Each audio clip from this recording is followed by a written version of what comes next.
जय हिंद दोस्तों, आप सभी का बहुत बहुत स्वागत है मेरे YouTube चैनल में। मैं आप सभी को NCERT सार संग्रह की क्लासेस करा रहा हूं। तो जो भी स्टूडेंट को पता है कि इस चैनल पे आपको NCERT सार संग्रह की क्लासेस चल रही हैं और हमने क्लास की स्टार्ट की थी पॉलिटी से, और आज आपका पॉलिटी का लास्ट क्लास है, क्योंकि पॉलिटी पूरी तरीके से मैंने आपको A to Z करके पूरा theory wise line to line complete करवा चुका हूँ। आगे क्लासेस आपकी या तो हिस्ट्री या ज्योग्राफी की स्टार्ट हो जाएंगे। ठीक है, तो चलिए क्लास को कंटिन्यू करते हैं। जो बच्चे आज पहली बार आए हैं इस चैनल पे, कृपया करके आप मेरा प्लेलिस्ट फॉलो कर लें, जिससे आपको सारे क्लासेस सीरियल वाइज मिल सके और आपको किसी भी प्रकार का कोई डाउट ना रहे। दूसरी चीज़, बिहार दरोगा के क्लासेस भी चल रहे हैं, उसको भी आप फॉलो करते रहिए। साथ में करंट अफेयर की क्लासेस भी चल रही हैं, उसको भी फॉलो करते रहिएगा। ठीक है, चलिए स्टार्ट करते हैं क्लास को।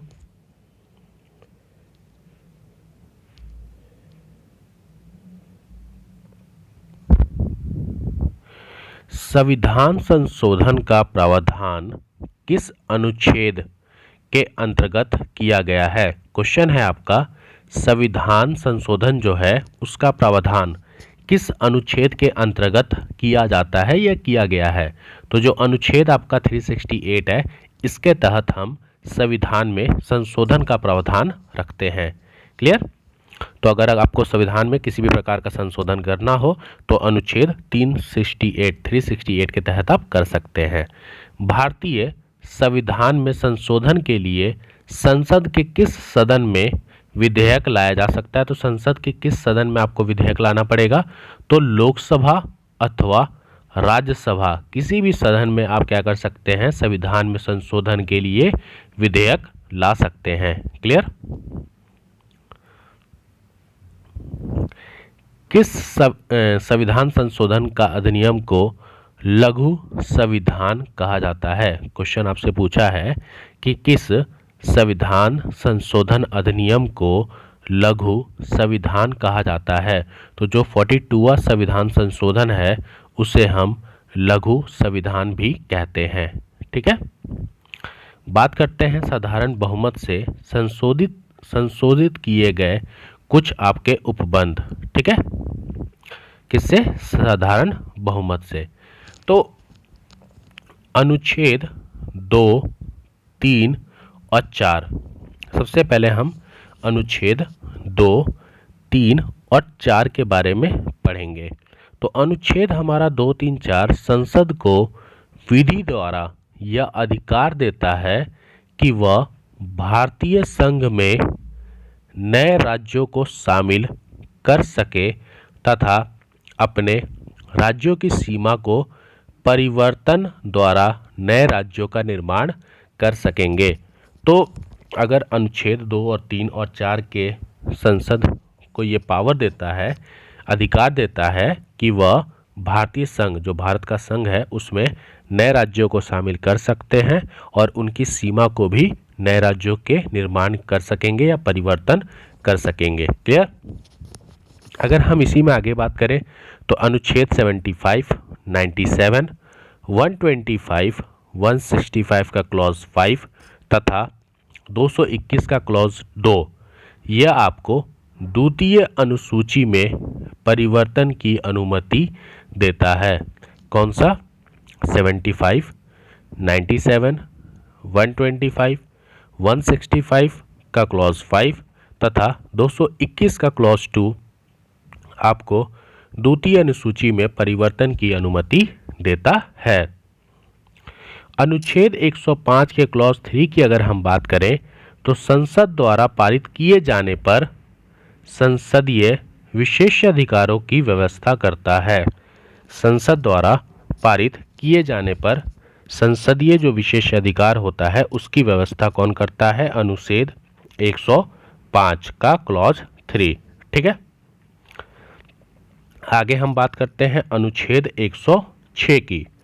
संसद द्वारा पारित किए जाने पर संसद सदस्यों के वेतन एवं भत्ते की व्यवस्था करता है।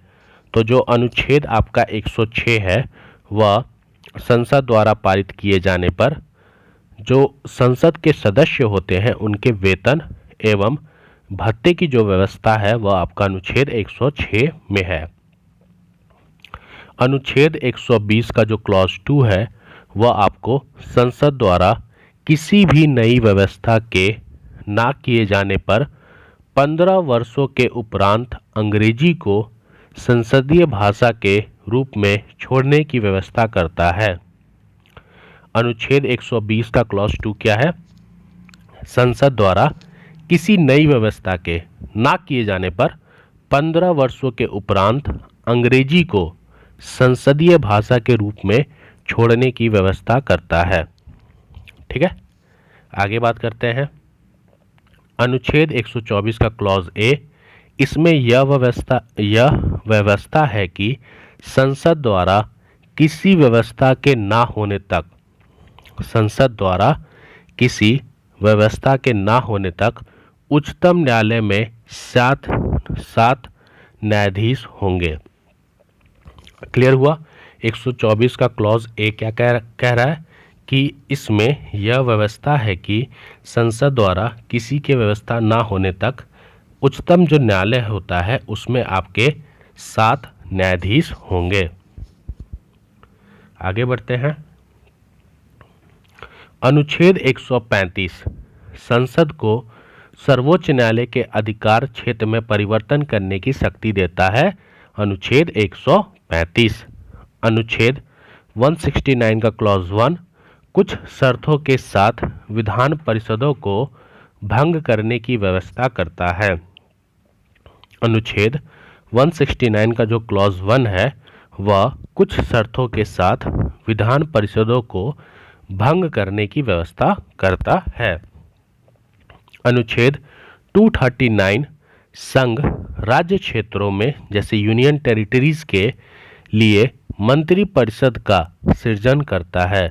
तो अनुच्छेद 239 यूनियन टेरिटरी के लिए मंत्री परिषद का जो सृजन करता है वह आपका अनुच्छेद 239 है। दिल्ली राष्ट्रीय राजधानी क्षेत्र किस संविधान संशोधन द्वारा बना? दिल्ली राष्ट्रीय राजधानी क्षेत्र किस संविधान संशोधन द्वारा बना? तो 69वें संविधान संशोधन द्वारा दिल्ली राष्ट्रीय राजधानी क्षेत्र बना। 99 संविधान संशोधन विधेयक 99वां जो संविधान संशोधन विधेयक है किससे संबंधित है? तो यह राष्ट्रीय न्यायिक नियुक्ति आयोग के गठन से संबंधित है। आपका 99वां जो राष्ट्रीय न्यायिक नियुक्ति आयोग है।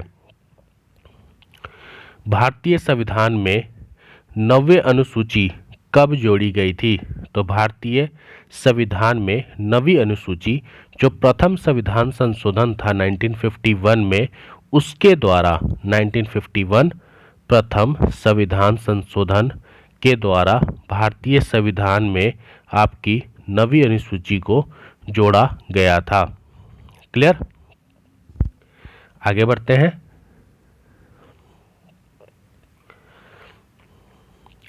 बात करते हैं संविधान का 86वां जो संविधान संशोधन है या विधेयक है वह संबंधित है 6 से 14 वर्ष के बच्चों को निःशुल्क और अनिवार्य शिक्षा से। आपने ये चीज़ पढ़ा होगा कि 6 से लेकर 14 साल के बच्चों को निःशुल्क और अनिवार्य शिक्षा दी जाती है सरकार के द्वारा। तो ये आपका संविधान के 86वें विधेयक में संबंधित है। विधानसभा तथा लोकसभा के जो निर्वाचित सदस्य हैं उनके दल बदलने पर 52वां संविधान संशोधन द्वारा प्रतिबंध लगाया गया था कि कोई भी दल बदल ना कर सके। इसको रोकने के लिए 52 जो संविधान संशोधन था उसके द्वारा इसे प्रतिबंधित कर दिया गया था। भारतीय संविधान का 79वां संशोधन किस से संबंधित है?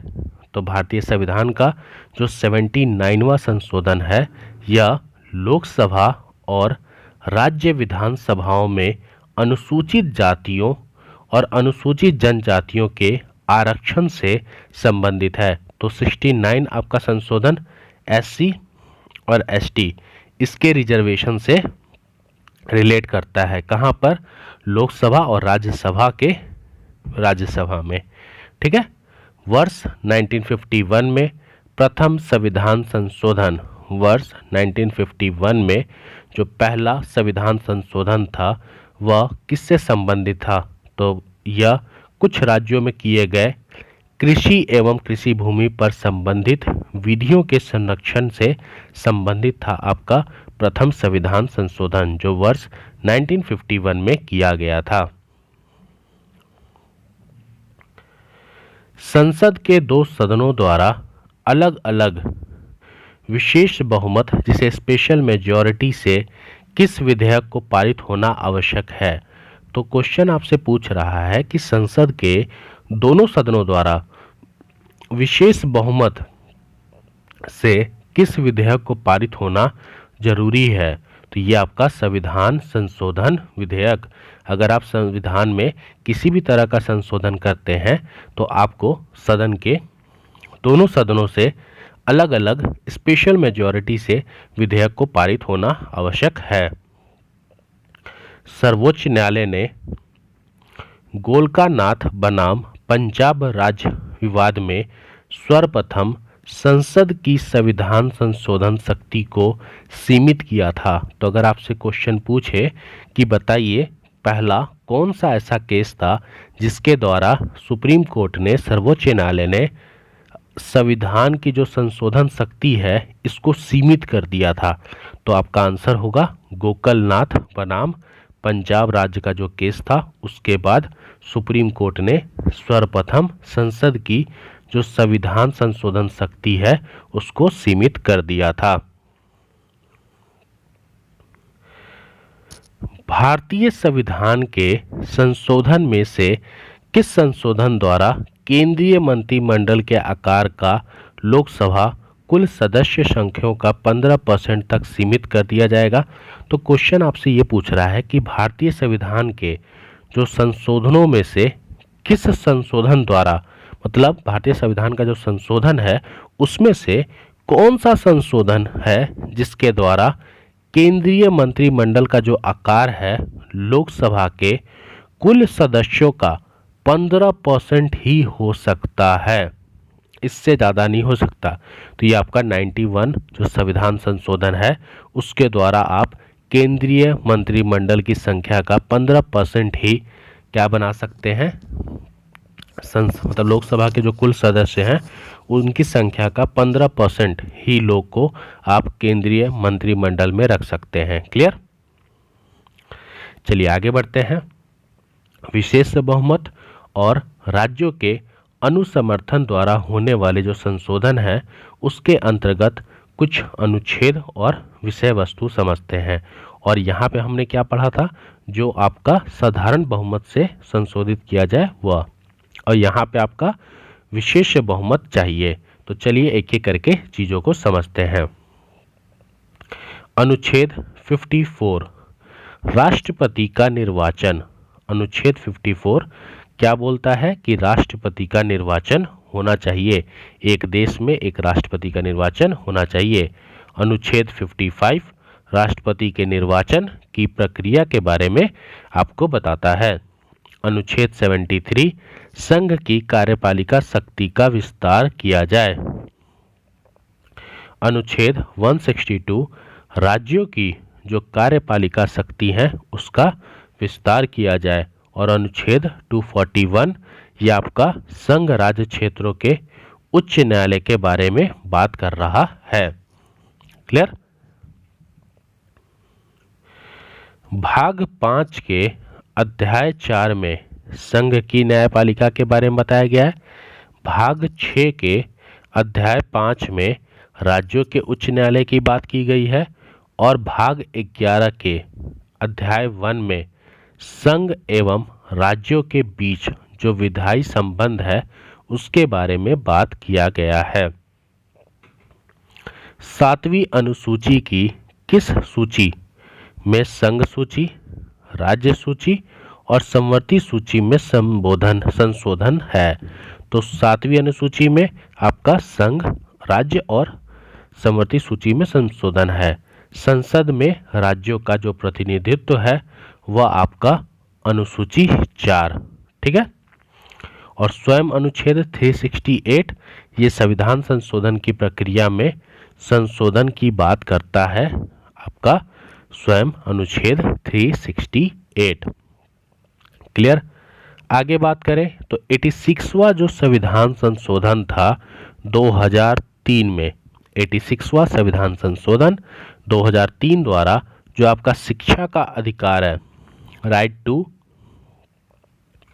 एजुकेशन, को संबंधित अनुच्छेद 21A संविधान में जोड़ा गया था। तो आपसे क्वेश्चन पूछेगा कि राइट टू एजुकेशन को किस अनुच्छेद के तहत संविधान में जोड़ा गया था, तो 21A के तहत। और कब जोड़ा गया था, 2003 में।